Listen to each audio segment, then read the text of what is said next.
Portugal's opening back up. I mean, the Algarve and Lisbon's Me too. slowly getting there, but I don't know. I'm worried about the planes. Yeah.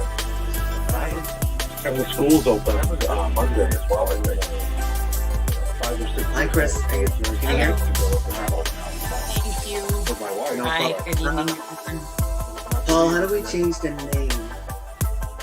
Rename. Portugal's Hold on. Okay, guys, we're live on Facebook and slowly getting there. live on Facebook and YouTube right now. But no Zoom, right? No, Zoom's not on. Just the logos. Okay. Can we all share it on our Facebook pages? Let's go here. Hey, Chris. Hi. Eduarda. Paul, how do we change the name? Rename. Hold on. Chris, Okay, you- give me 2 seconds. Give me 2 seconds. I'm just gonna check something here. Hold on. Chris, could you move your computer down a bit, or no? There's too much headroom in the last. Can we all share it on our Facebook pages?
recovery supports for businesses of all sizes.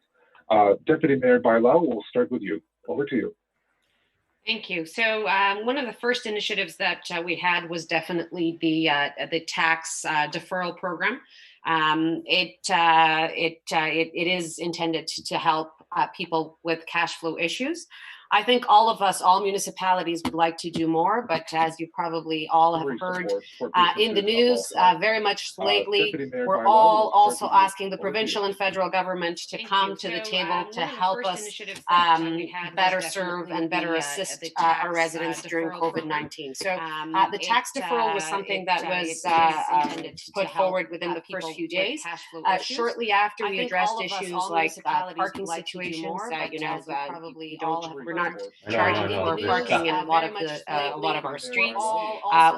We created a program called Curb TO, so that it helps create physical distancing while people are lining up to get into some of these businesses, or for pickup and curb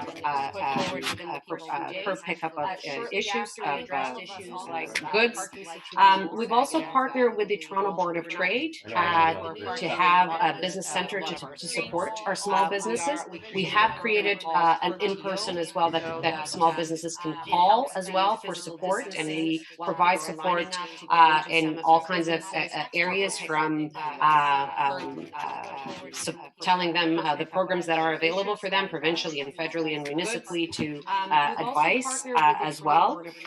We have shifted some of the funds. So, for example, one of the fund that we have very much available is the innovation fund. We had an innovation fund with our business improvement areas, so we shifted and made that more readily available for the BIAs and the small businesses to take advantage of that.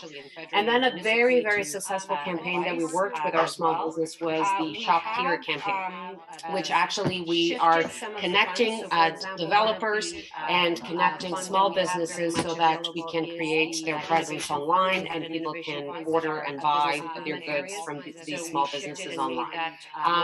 Within the first day, we had over 3,000 businesses and almost 400 web developers that came together.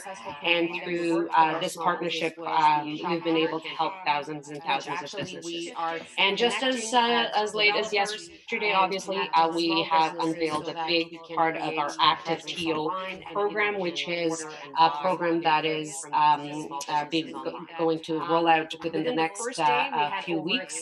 It's bike lanes on main streets, and it will have not only the bike lanes, but a lot of infrastructure to support pedestrian safety, physical distancing, and the opportunity for the small business to thrive. One of the things that we understand is that we need to create the environment for people to safely move around and to support our local business. So it is crucial that we create the pedestrian space, the cycling infrastructure, the public transportation in a way that people feel comfortable in going in it, and then that we are able to somehow control the car traffic, because we can't just expect that if everybody decides then to get on the cars, that we're not going to go very far. We're just going to be stuck in traffic. So that's why we're trying to create these different modes of transportation so people can come to our main streets while maintaining physical distancing, being able to support our small business in a way that people feel comfortable in. Thank you very much, Deputy Mayor Bailao. Appreciate the perspective from Toronto. Now we'll turn to Councillor Fonseca for the City of Mississauga. Councillor Fonseca, over to you. Same question. Thank you so much, James. Boa noite, that's foolish. Thank you so much for the opportunity to be here with you. The City of Mississauga, we too have looked for ways to respond as quickly as possible to local businesses, maybe small business and or medium or a larger industrial commercial businesses. We have also deferred commercial taxes for 90 days and waived fees until the end of the year for businesses. We also passed a motion to defer the municipal accommodation tax for 90 days, which we heard from certain sectors of business in the hospitality sector, especially, that this was extremely important. We've also worked with through the region of Peel to defer water bill fees for 90 days. We're a two-tier in the city of Mississauga, along with city of Brampton and town of Paladin. So utilities comes through the region.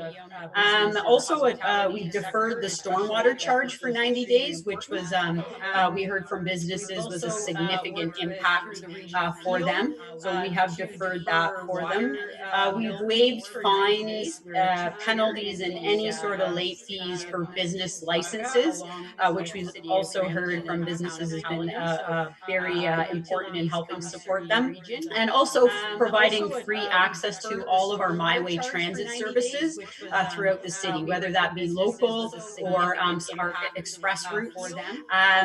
We, through our economic development offices, we have responded directly to hundreds and hundreds of businesses, business owners, and landlords as well.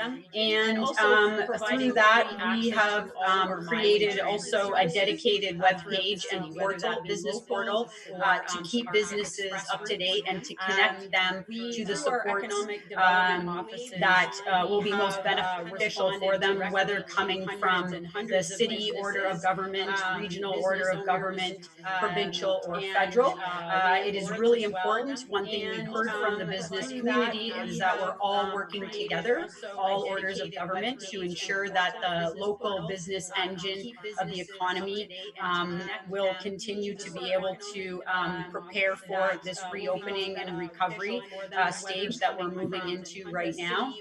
Through the portal, we've offered and are continuing to offer a number of free webinars for the businesses, and different incentives for the businesses as we're moving into a reopening and recovery phase. We also have a business advisory program that we've set up, which is actually free for businesses, and it's an opportunity for a one-on-one support for businesses, so they could be matched with a lawyer, a business consultant, other experts in our city, and depending on what it is, what issues they may be facing, they can do a consultation, a specific consultation directed to what their needs are.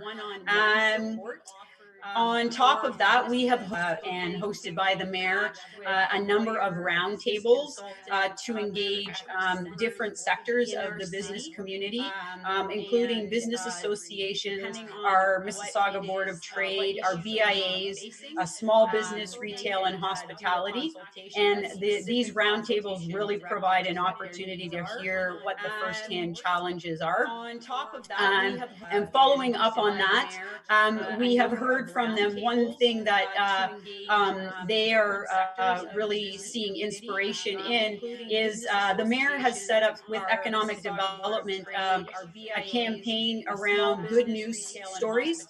So as the businesses, as we have shown that we are finding ways to that we can support best the business community, they are also showing ways that they are giving back. So through these good news stories, we are celebrating and how businesses, local businesses, yes, they need supports, but they are also supporting their neighborhood communities depending on where they are. Similar to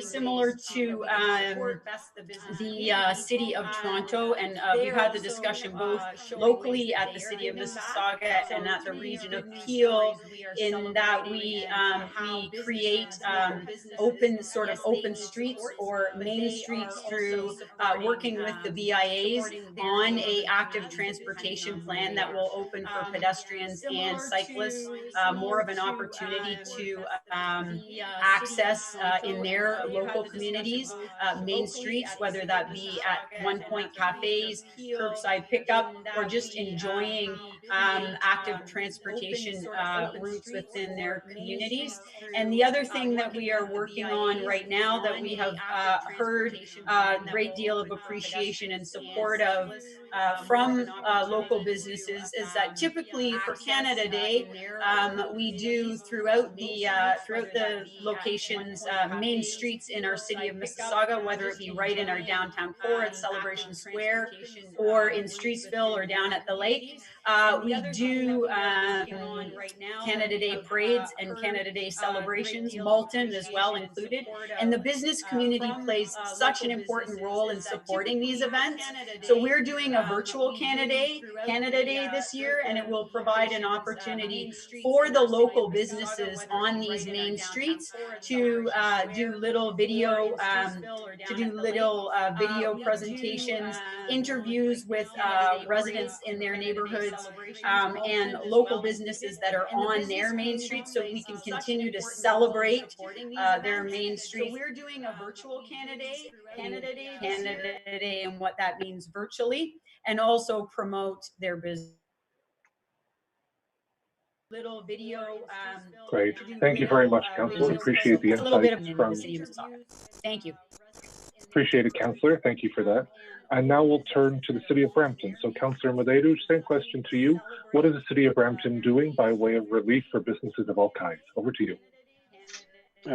Thank you very much for the opportunity. First, I'd like to thank the Federation for putting on such an important event, and it's always a pleasure to be here with my colleagues from all over the province of Ontario.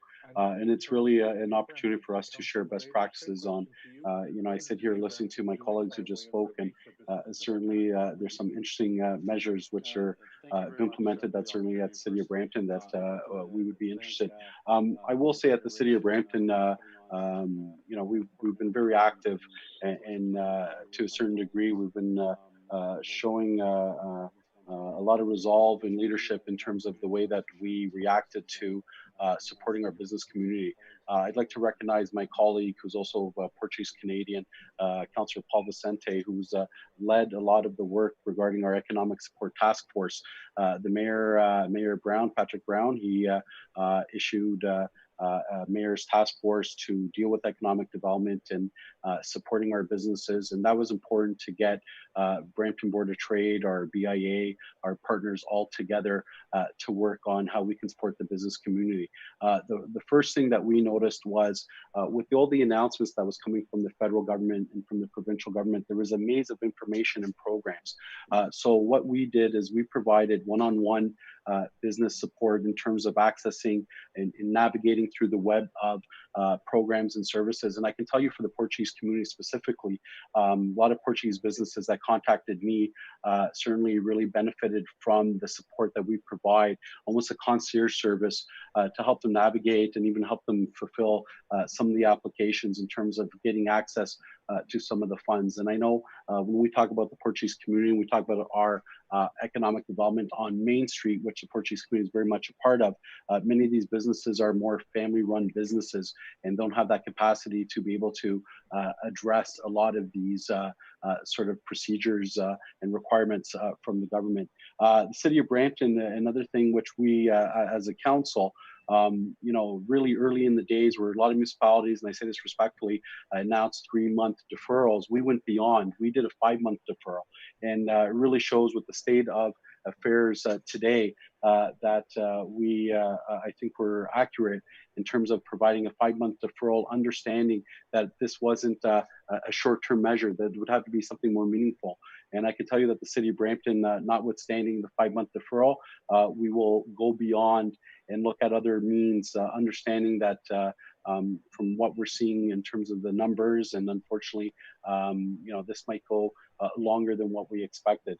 Notwithstanding, as suggested by my colleagues, the virtual seminars, we also, as my colleague Councillor Fonseca, when we talk about a municipal tier system, we also belong to the Region Appeal.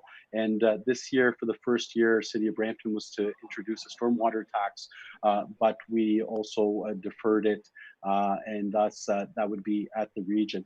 I would just say, lastly, more importantly, is our collaboration with our Brampton Board of Trade and our BIA in terms of providing supports, developing a sort of a long-term plan, looking how we can help businesses transition into looking at technology, because we know, again, we recognized very early in this stage that this was going to be more prolonged. So any type of short-term support or measure would really have to be more developed in a longer term. And so we've been working with a lot of these businesses to help them transition into that, looking at technology, providing them platforms in which we can support that. But just lastly, I will say that the resiliency of our Portuguese community here in terms of the businesses, and we talk about the establishments of, your bakeries, your cafes, your auto mechanic shops, your construction entrepreneurs, your landscaping, all these folks, I can tell you, they've been resilient. A lot of their employees are Portuguese, and the city of Brampton, we take very great pride in we translate all our documents into all the languages, including Portuguese. So we've really paid a lot of attention into investing into communication, ensuring that these Portuguese businesses feel that they're supported, feel that they get the proper language translation, understanding what exists there, and we've guided them through the process. So I'm very proud of the work that we've done at the City of Brampton. Thank you very much, Councillor. Great perspective from Brampton. Thank you for that. And lastly, we'll turn to His Worship Mayor Nelson Santos, the Mayor of Kingsville. Same question to you, sir. What is your municipality doing to support businesses through this unprecedented time?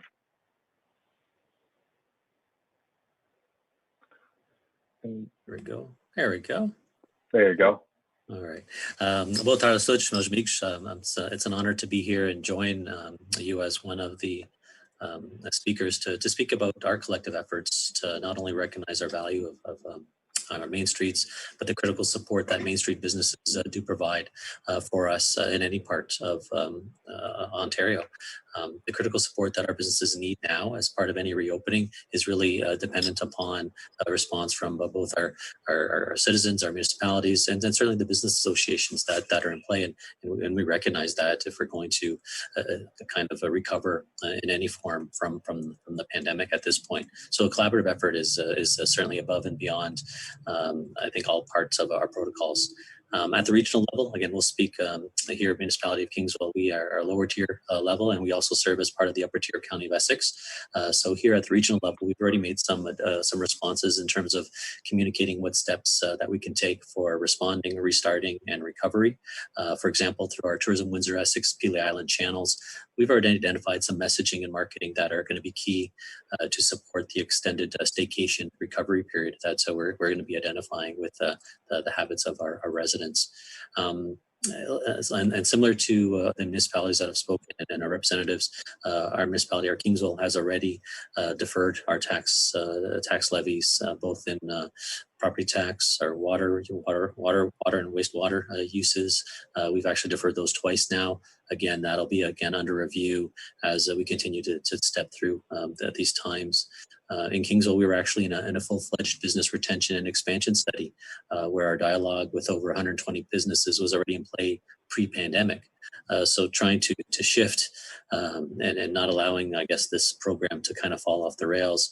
Our task force, when we saw it, we kind of opted, like in basketball, to kind of pivot and find another route to ensure that now we're able to respond not only to what we were seeing pre-pandemic, but now what is the critical response? What route can we take to and manage through certainly the challenge that the pandemic has brought with business closures for the interim that weren't non-essential? How are the businesses doing? That is something that we currently have underway. And part of our study that we were initially going through identified Kingsville has a balanced business community, and it's a healthy mix of established and newer businesses. It speaks to our longevity. and the entrepreneurship that we have, that we so incredibly value across our small urban centers. When I look at our tourism and economic development 2020, our plan, it's a completely different outlook in May than it was in January. We've seen, like many other communities, miss so many cancellations of our staple festivals, our Highland Games in Kingsville, our folk music festival that's coming in the summer. All those, the talks of Celebrating Canada Day virtually, that's something we're studying and looking at as well to introduce. But that tradition of luring 8 to 10 to 15,000 visitors through our downtown every weekend, it's definitely changed, and it's going to take even more of our local flavor with our folks choosing to avoid the large centers like Windsor and Detroit for us. And we're already seeing, surveys and studies back that they're going to be looking at local spending, local shopping, and that's not going to be unique to us. It's going to be something we feel will be shared across our communities as they try to step out from COVID-19 and the risks associated with that. So for us, Kingsville, we're looking at now redirecting our tourism funds to that kind of shop local initiative. We're working with our community partners on this campaign. We're going to use those dollars for informational messaging, how to be safe, how to approach businesses, supporting businesses and their announcements as part of the reopening and recovery timeline. We want to be able to advertise and promote the business community as they open to help lessen the expenses they will be trying to take on at this time in the recovery. So immediately on our agenda, Kingsville's response is going to look at prioritizing our digital marketing capacity. Have that, building out that capacity for us is a big part for some of our small businesses. Supporting the downtown, the uptown, and our tourism sector. Those are all key pieces for us. Tonight, actually, just down the street, our Kingsville BIA is hosting a special meeting to also talk about a response. They're going to go through some brainstorming plans for their reopening of the core. And as we have a number of our municipal representatives from our council that are attending and listening, they'll be bringing that back to our table. On the table for considerations, we're also bringing to our Kingsville Tourism and Economic Development Committee opportunity for those outdoor food halls within municipal properties. We're talking out loud and outside of a traditional business approach with the ability to expand their businesses from inside their four walls to outside into the streets for open air markets, for which we're hoping to facilitate, again, the social distancing and still encouraging patrons to support their local businesses. Today's Tuesday, so we've been coining that as Takeout Tuesday for us. It's been a kind of a moniker, and it's something that we're going to try to carry through the next phase or the next stage going through it. Again, we recognize many of the businesses, they've been closed for much of the pandemic, and we're very sensitive to those costs that they're usually attached to. So any permits for road closures, the sidewalk cafes that we traditionally do, the rentals for parking lot spaces, all of those we're looking at waiving them as a critical position for our municipality to give that sense of relief. This is something for the balance of the year, again, trying to provide that space for some of our small business owners, trying to provide the capacity for restaurants who may be limited to 30% or 40% usage indoors. So again, trying to work with our groups to make this a reality is again, outside of tradition. It will certainly be an eye-opener for us, and there's a lot of considerations to take. But again, each of us, we have to be willing to do that. We have to be looking at those new and creative approaches. It's part of our recovery. Our businesses have been so impacted through these times that they're challenging us now to help break the new ground and certainly create an unconventional recovery plan that will help us see us through. So stay tuned. There's still a lot happening here. Thank you very much, Mayor Santuch. Appreciate that perspective from Kingsville as well. Thank you for that. We have questions starting to trickle in from our audience and from online, so we'll get to those in a moment. And before we do that, though, as the moderator, I have the privilege of asking my own question first. So let's start. I'll pick up a thread that Councillor Madeiros dropped around the tashkus and the cafes and the coffee shops that are the essence of so much of the Portuguese community. Thinking particularly about my own little Portugal and the riding of Davenport, represented by Councillor Bailão here in Toronto. In many ways, the essence of the community and business is small businesses, as you've all said, small mom and pop businesses who work very hard to build up their cafe, their bakery, their tashka, etc. We often hear, though, that government programs are hard to access for these smaller businesses that don't necessarily have fleets of lawyers and government relations consultants to help work through the the barriers to getting that support. Can you, maybe we'll start with Councillor Medeiros, since you mentioned the bakeries in particular. Can you maybe walk through how a bakery owner in your municipality would be able to access the business supports you put forward? Yes, thank you very much for the question. I think obviously we all recognize that many of these establishments are family run, family owned. You know, I can tell you from experience in Brampton for those who've reached out to me. So one is a communication sharing, not understanding all the programs that exist out there. So for example, the federal government has a targeted wage subsidy. Essentially what that is it allows for some supports to businesses to pay their employees to make up the difference of what they cannot pay because of what they're suffering through, I guess, this situation. And I can tell you one of the struggles that I hear out there. So the bakeries, many of them, or other sort of small businesses have come forward and are accessing and will access. One of the big issues that we're having right now is rent relief. So the federal government makes an announcement, which is a very good announcement in conjunction with the province. But then I get a lot of small Portuguese businesses contact me saying that the landlords don't want to adhere to that program. And right now, there's no teeth in it. So essentially what that means is we have a great program that federal government will cover 75%. Essentially, someone who is renting, so a lot of these small businesses can pay 25%. We at the City of Brampton are working with these businesses to help them navigate through the paperwork, help them fill out the required forms to after here a landlords or in many cases, a large property management company who don't want to support these businesses. And then what, you know, the situation that I find myself in is running to my MP and MPPs, trying to raise awareness to them. And that's been a challenge. Right now, you know, one is I'm acting as a champion for these small Portuguese businesses, understanding the way that they're made up, understanding their clientele. Second is trying to help them in terms of, you know, we just had the mayor of Kingsville rightfully talked about Takeout Tuesday. So look at ways in which we can help promote their business at the City of Brampton in terms of not only promotion, in terms of helping them set up what are some of the requirements, because even walking through the guidelines in terms of the PPEs they require, in terms of, you know, how many people they're allowed in at once. So that's a little bit of a challenge. And then when you talk about, for example, landscaping companies, a little bit more construction companies, those type of things, there's a lot of confusion in terms of the type of work that they can do or not do. So I can tell you from Brampton's experience, one of the number one sort of service we provided is just really providing crystallized information on what you can and can't do, and in terms of where do you find that information.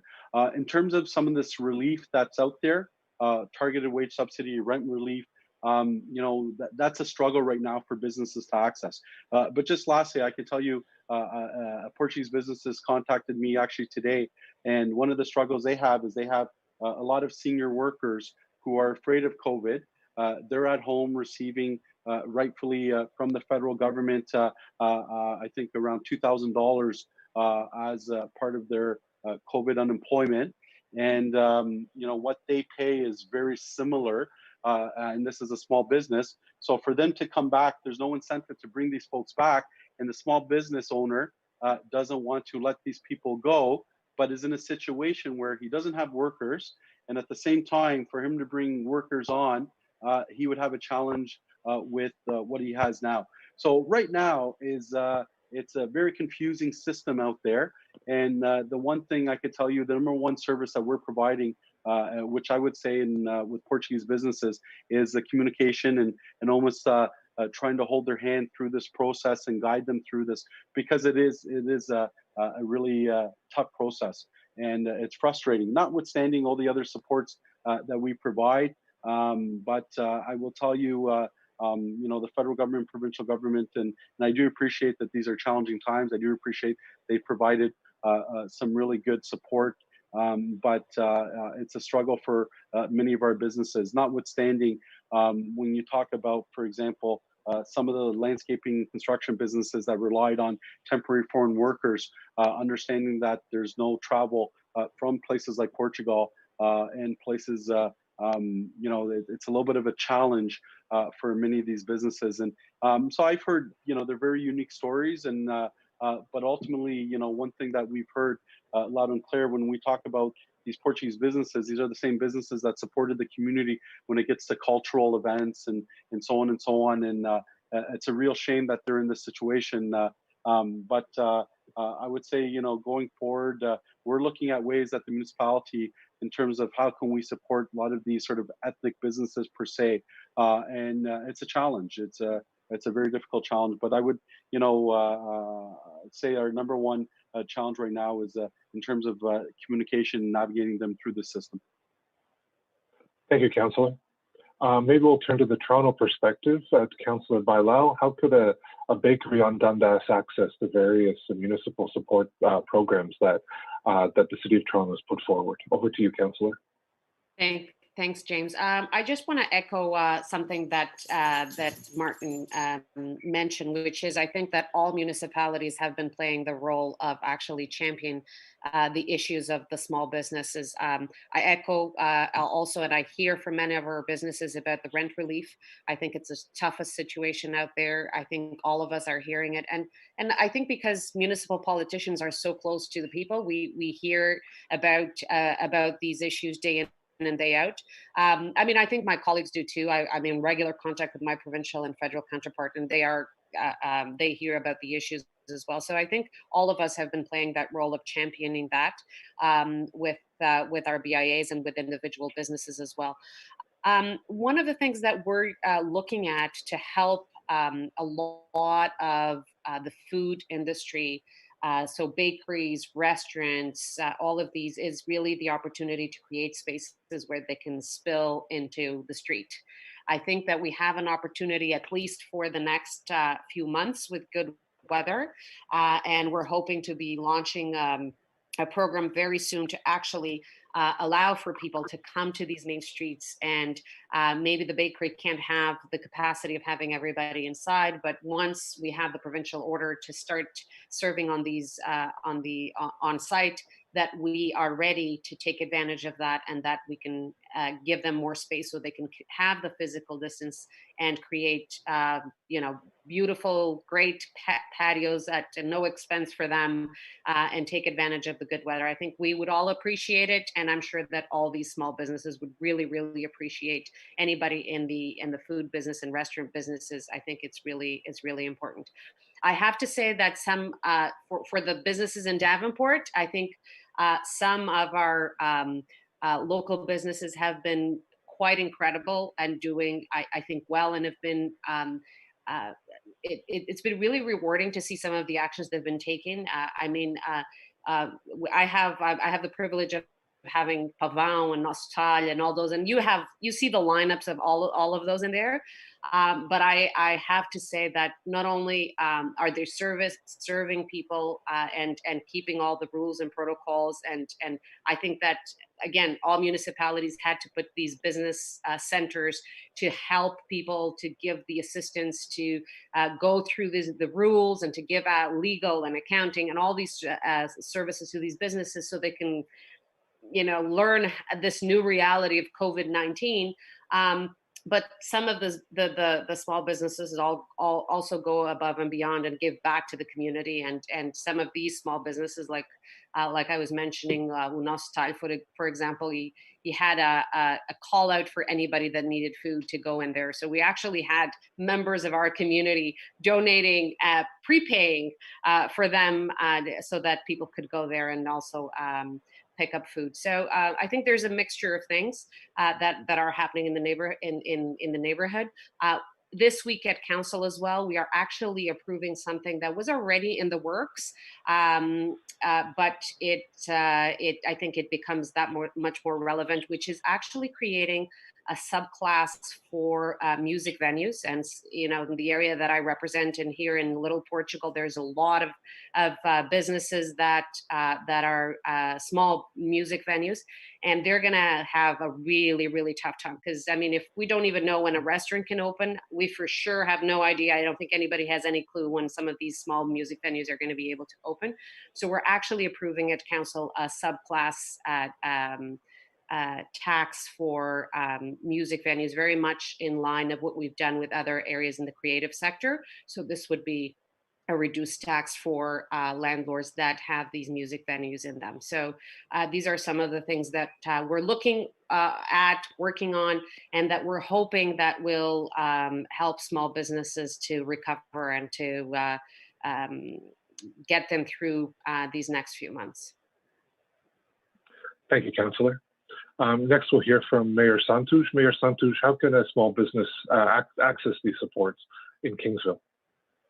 Yeah, and similar to Councilor Medeiros and Deputy Mayor Bayo, the challenge is certainly sometimes it's in the translation from what is announced provincially, federally programs to how can we bring it to the ground level. And a lot of our communities and businesses that are leasing spaces in our small town in Kingsville, a lot of our properties are dual purpose. We would have like a level of residential above and the commercial on the main street. Some of the definitions we found have become a struggle for our small businesses, where they're in for example, a quad building where 3/4 of the building is actually residential and the main floor is strictly commercial. And if you go into the weeds of the legislation, only properties that are 30% above commercial or minimum 30% commercial would qualify. We have a large downtown facility that is 25% commercial. So right off the bat, they don't even qualify on the ground level to get access. So for those dozen businesses in that area, they are without, and that has created a little bit of a concern for them opening up and being able to manage through whether it's a renewal of their lease because they're right at the time of that, or they just signed a new lease period for 5 years and they were in the fourth month, and now they're struggling to find any kind of support because while the landlord was willing to look at it, which is refreshing, the fact that the property itself didn't qualify because of the percentage. So there's still dialogue going on there to find some hopefully some supports that way. Our continued conversations again with our provincial representatives, our federal representatives have been very good. We have, I think we've strengthened, our relationship. It's been about finding a response to support the communities right now. And there has been a lot of transition and additional clarity that's come down through each ministry to help respond. And then I think that's what we're grateful for. And in like small town Ontario is that there are some unique spaces that it's not just one size fits all. There is an opportunity to address the concerns and legitimately find a resolution for them. So some of our small businesses have been, fortunate to get into that. But again, there are gaps that we're identifying almost one by one to address. And our business community knows that they can reach out to our municipality and we'll help make connections, to them. We are a kind of go-to exactly. We're closest to the people, the businesses, and we're more than willing to do our best to continue to not just champion their efforts, but to find answers and resolutions with support of our members of provincial parliament, especially down here, because it's pretty critical for the overall response. Thank you. Councillor Fonseca, same question from Mississauga, please. Over to you. Yes, thank you very much. I will echo as well what my colleagues have said with regards to we're finding a great deal of requests from the businesses to advocate on behalf of them for rent relief. And one of the ways that we have, we are open to working with them and to collaborate in every way possible that we can as a municipal order of government. But one of the things that we have done through COVID is to have so we have these roundtables with the business community and tourism community and events and festivals. And then we have set up and invited the MPPs and the MPs to roundtables. So we have how, from a Mississauga perspective, how we can advocate is directly to the MPs and the MPPs, and then ask that they take that back to their respective tables provincially and federally. That seems to be working out fairly well, and we've heard some good response from the business community on that end. One of the things with regards to touching on bakeries and cafes and Portuguese, specifically Portuguese businesses that are in either hospitality and or also groceries. I have 2 Portuguese grocery stores. That one's actually in my ward, helping them navigate. Again, there's navigating what supports or relief, financial relief is there for them as businesses. Whether it's at the federal or provincial or municipal or regional order of government. But then there's also having them navigate all the application processes has already been explained. But at the same time, one of the ways that we can really advocate for these Main Street businesses, Portuguese businesses, is through the BIAs. We've lessons learned from, I think it was 7 years ago, we started a pilot on patio locations in our Port Credit BIA. So down at the lake, there's a number of Portuguese bakeries and restaurants down there that are represented, and we're able to give input into this pilot for a patio.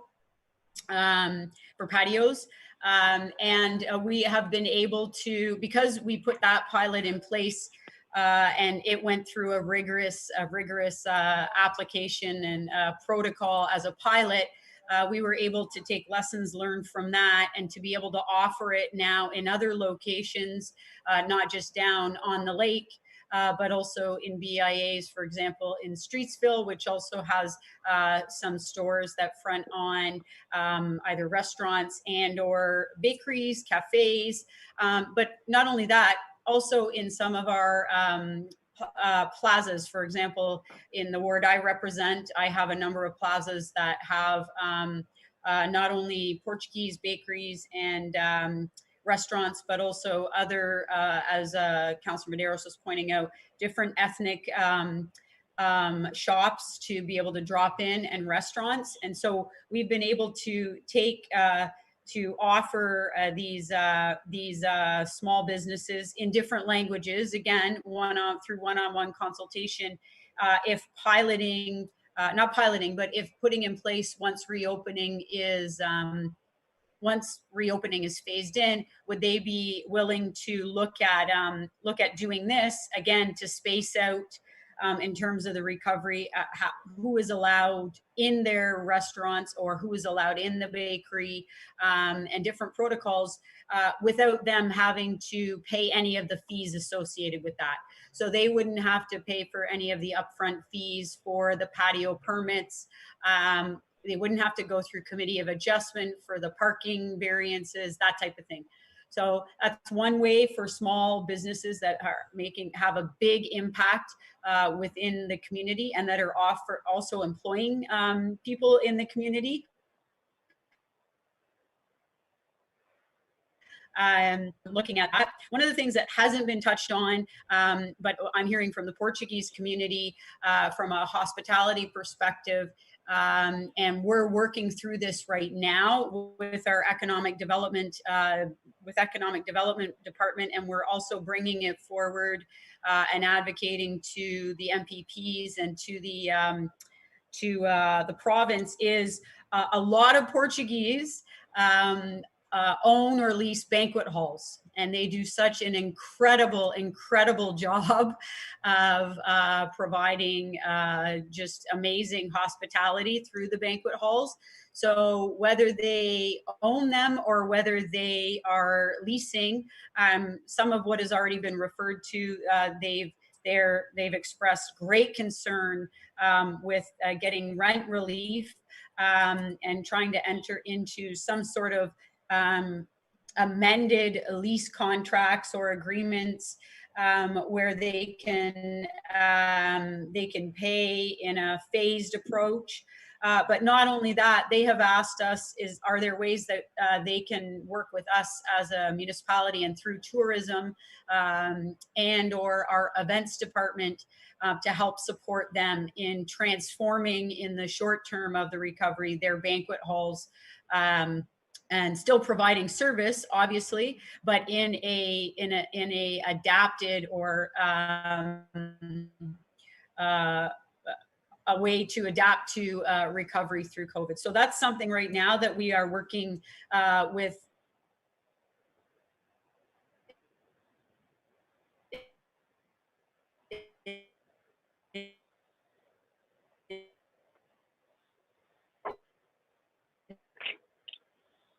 Apologies, Councillor. I think we're having some trouble with your feed, but I think we got the gist of your answer. Thank you very much for that.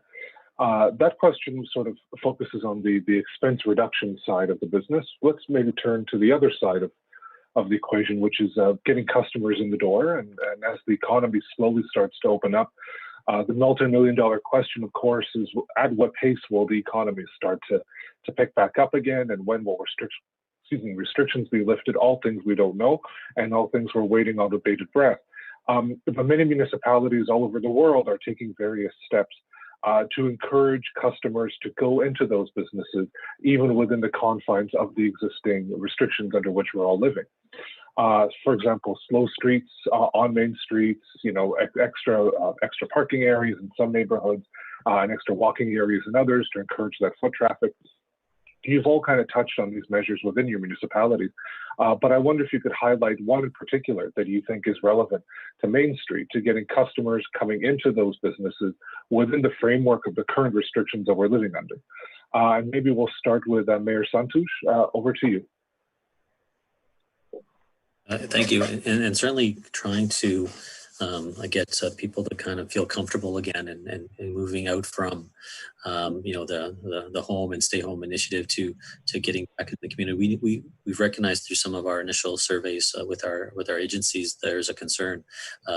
But in terms of being able to communicate with our businesses and identifying that each one, if we can create a plan that identifies the social distancing that will help maintain, I think, alleviate some of those concerns that the residents are having as we look to open up again the potential for. So one example we're talking was an outdoor food hall. So recognizing resident restaurants and then our businesses will not be able to do business as usual. How can we accommodate a space that the community is comfortable or feels safe in traditionally, and kind of allow for our business community to take advantage of that and spill over into that. So that's part of our initiative over the next coming days, actually, to identify proposals with our business improvement associations, with our chamber, to get some advice doing that. We want to make sure that we're engaged. That makes one, it's safe, but two, it deals with trying to bring back some of the staff that have been laid off from the service industry. Restaurants are certainly a big part of our downtown core, along with the craft breweries we have in our community and the wineries. There are spaces that we can utilize collectively to bring everyone together versus trying to be competitive, and give them an opportunity to come back, at their pace and how comfortable they would feel. Again, we're just initiating it, and the dialogue needs to have further discussion for the safety and protocols. But certainly, municipality is going to I think open up the doors to do things very differently. Thank you, Councillor Fonseca from Mississauga. Yes, thank you. I think I got kicked off earlier, so I apologize for that with the internet. But yes, definitely. I was mentioning working through the BIAs. So we have our main downtown core at City Hall with Celebration Square, which is a significant open space.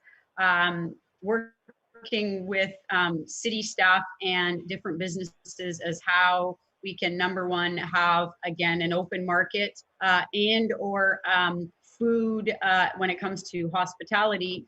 Is there a way to bring food trucks and or some sort of food celebration to the square, building on what we already have?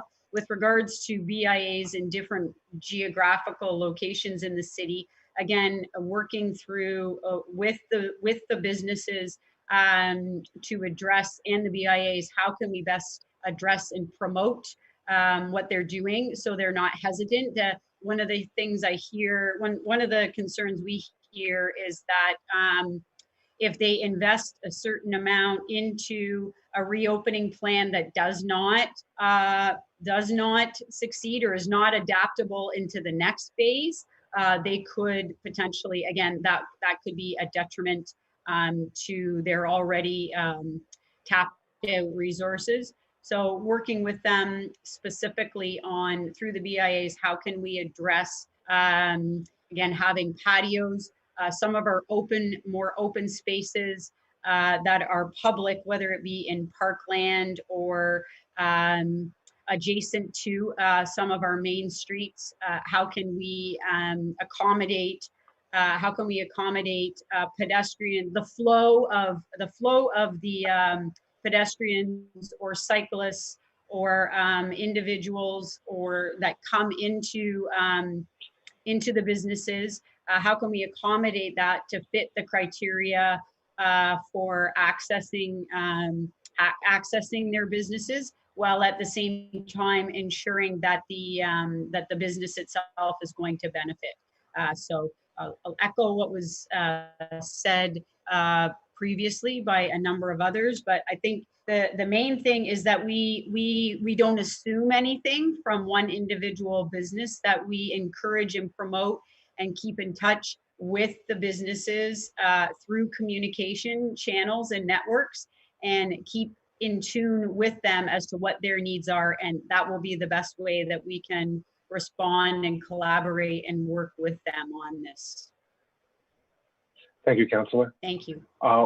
We're down to our last 7 or so minutes, and I have one more quick question at the end of the broadcast. So I'll turn to Councillor Medeiros. If you could give a brief answer to the question about getting customers to Main Street shops within the current framework that we're living under in your municipality. Thank you very much. I think, I appreciate the answers and the framework in which we're thinking about this. But, in my humble opinion, I think we're also framing the answer in a pre-COVID world. This idea that customers are going to come into shops as normal, and we're going to, we have a public health emergency happening. People don't feel comfortable going to Main Street. We can close Main Street. We can look at different ways, and people have more pedestrian but that world is no longer sort of post-COVID. What I think that what we're doing at the City of Brampton, and I think many municipalities are doing, but this idea that things are going back to normal, I would suggest that we're really pushing to fully adopt a technology transformation. Really, notwithstanding, before COVID, we were really in our downtown with our BIA, looking at building our innovation district in our downtown Brampton, but also looking at expansion of Brampton Entrepreneur Centers in terms of launching, growing the downtown innovatively and through technology. And that means arts, culture, and tourism. What we're doing, for example, when it comes to infrastructure projects, as one of the chair of plannings, and I know Councillor Bailão is also a chair of planning, we're really expediting our infrastructure projects and our planning applications. And I know that really has a large impact in the construction sector with the Portuguese community, especially in a lot of our entrepreneurs. But I think the essence of Main Street and how you bring residents back or bring people back to shops, you know, I think the truth has to be said that, you know, this is not going to happen anytime soon. And, you know, we really have to look at other platforms and support them in that transformation to be able to understand what does it mean to put their products online? What does it mean to have, you know, move into that space and look how we use our main streets and look at those open spaces that we talked about. Thank you, Councillor. And for the City of Toronto, Deputy Mayor Bailao, over to you. Thank you. I'm going to try to be brief. I think there's something that we could really help all orders of government, and everybody could really help, is actually with messaging. I think that giving some clear message and direction to people in small businesses at this point in time where it's getting harder and harder, I think is really important. And I think we need all to concentrate on that. It is important to create customer confidence and confidence in people to do to go outside, to open their businesses, and to do it responsibly. And that is, for that, it is essential that we have clear messaging going out and not, you know, sometimes it's too soft. Sometimes we go in at 10 o'clock in the morning and one government is saying one thing. By the time there's 3 o'clock, municipal government is already saying a little bit different. I think that we really need to do a better job at that for everybody's sake, because we need to create that confidence out there. And the other thing is very much on what Martin was saying is understand that this is going to be here for a long time. And I think that, you know, we're all gonna, even post-COVID, things are going to be a bit different because we've been living through this. We've adapted to different things. So I think that managing this crisis, while creating long-lasting, permanent changes and supports for these small businesses. That's why we put so much emphasis on that Shop Here campaign, where, you know, we had thousands and thousands of businesses that had no presence online, and now people can go and order and pay and do everything online from them. But the same thing has to be done in order to create that presence on the main street, that they will have the option of have some of their customers doing it online, but hopefully in a few weeks that they'll have the option to have some people coming into the store as well.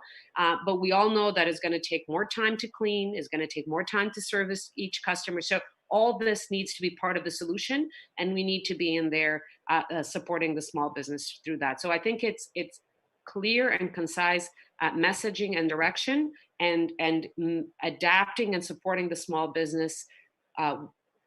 While we manage this crisis, we need to think about the long term as well. Thank you very much. And that concludes our question period for today, guys. Thank you very much for your time. You're all working crazy hours representing your constituents and keeping municipal government going in this unprecedented time. So on behalf of everyone who's watching tonight, thank you very much for all you're doing. And special thank you also to your staff, who I know are all supporting you through this very difficult time for all of us. So tonight we had a Deputy Mayor for the City of Toronto and City Councillor for Davenport, Anna Bailao. We had Christine Fonseca, Councillor for Ward 3, City of Mississauga, and Regional Councillor for the Region of Peel. We also had Councillor Martin Medeiros, for the Councillor for the Wards 3 and 4 in the City of Brampton, and also Regional Councillor for the Region of Peel. And we had His Worship Nelson Santush, Mayor of Kingsville, Ontario. Thank you very much to our panelists, and thank you for your time. Before we wrap up, I'd just like to thank our event sponsors. In particular, I'd like to thank MDC Media Group, Camões TV, and EZO Networks, as well as the Federation for putting on this event and this series, and our corporate sponsors for helping us out in that regard as well. Our next event in this series the topic is digital adoption through COVID-19 and beyond. Learn how businesses can gain a competitive advantage through digital transformation. And that'll be taking place on Tuesday, June 9th at 5 p.m. On Facebook Live, on YouTube, and also broadcast on Camões TV. Thank you very much, everyone. That concludes tonight's event. Boa sorte, muito obrigada. Boa noite, everyone. Stay safe. Thank you. Great, thank you. Thank you.